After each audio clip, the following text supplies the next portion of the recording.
নমস্কার বন্ধুরা, বোম্বে আমরা এখন যে কুকরেজা কমপ্লেক্সে আছি সেখানে আমার মেয়ের ফ্ল্যাট। ওখানটা হচ্ছে জৈনদের সমস্ত বাসস্থান বা তারাই বেশি থাকে, তাদের জৈন কমপ্লেক্স। মানে ওখানে মহাবীর বুদ্ধের মন্দির আছে ওদের কমপ্লেক্সের ঠিক মাঝখানে। তো বাঙালিরা যথারীতি সেখানে যায় না, কিন্তু আমরা বেড়াতে যখন গেছি সেখানে দাঁড়িয়ে আছি, তারা আমাদেরকে ভেতরে আসার জন্য বলল। আমরা গিয়ে পুরো মন্দিরটা ঘুরে দেখলাম।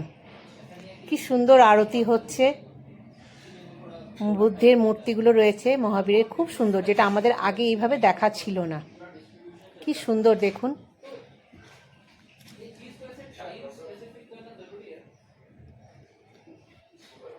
আরতি চলছে, কি সুন্দর করে সাজানো তাদের সমস্ত মূর্তি।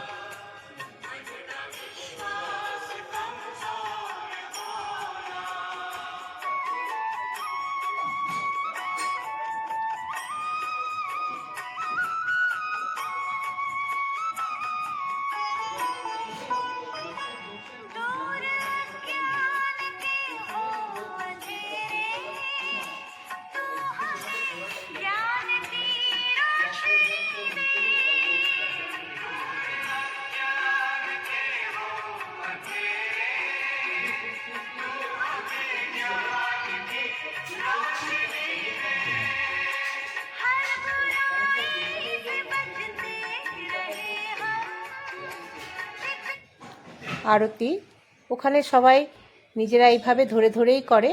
আমাদেরকেও বলল যে আপনারাও ওই প্লেটটা ধরুন।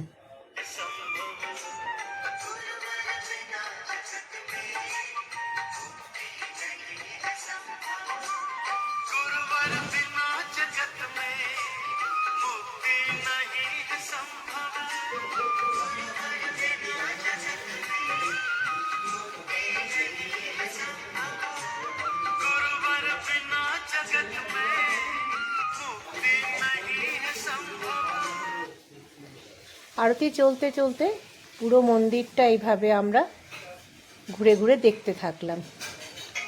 আমাদের কাছে তো নতুন।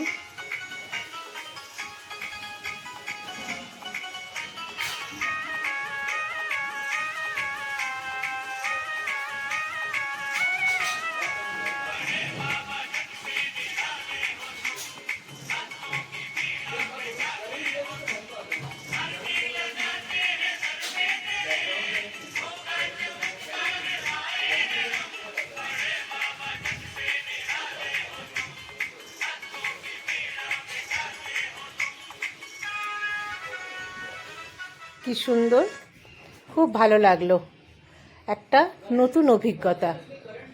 আমরা তো আমাদের বাড়ির গোপাল রাধারানীকে নিয়ে থাকি, তাদের সমস্ত নিয়মকানুন আমরা জানি। তাছাড়া দুর্গা ঠাকুর, কালী ঠাকুরে আমরা অভ্যস্ত, দেখি, পুজো করি। এই প্রথম আমরা মহাবীরের পুজোর ওখানে দাঁড়ালাম।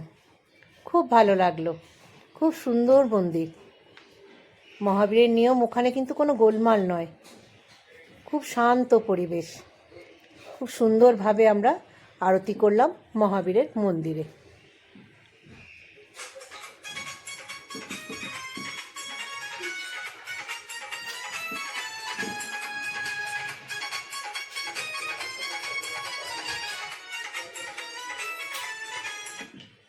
আরতি সম্পূর্ণ হলো, মন্দির ঘুরে দেখা হলো। কিছুক্ষণ তাদের সঙ্গে হিন্দিতেই কথা বললাম যতটুকু আমরা পারি।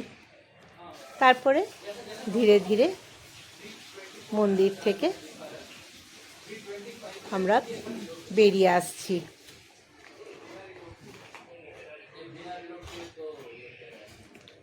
মন্দিরে যখন আরতি হলো দেখলাম, আমাদের তো মনে হয় একটু প্রণামী হিসেবে কিছু দিই। সেখানে কিছু প্রণামী আমাদের সাধ্য মতন দিয়ে মন্দিরের মধ্যে কিছুক্ষণ দাঁড়িয়ে এত ভালো লাগছিল, মনে হচ্ছিল না যে ওখান থেকে বেরিয়ে আসি। আর বাইরে তো কোথাও নয়, চারিদিকে ফ্ল্যাট কমপ্লেক্স, আর মাঝখানে মন্দিরটা। তাদের কি সুন্দর নিয়ম রীতি মেনে সবাই বই পড়ছে, ওখানে তাদের মতন করে আর্নিক করছে। ছোট বড় সবাই সকাল থেকে রাত পর্যন্ত কি কি সুন্দর ধুতি টুতি পরে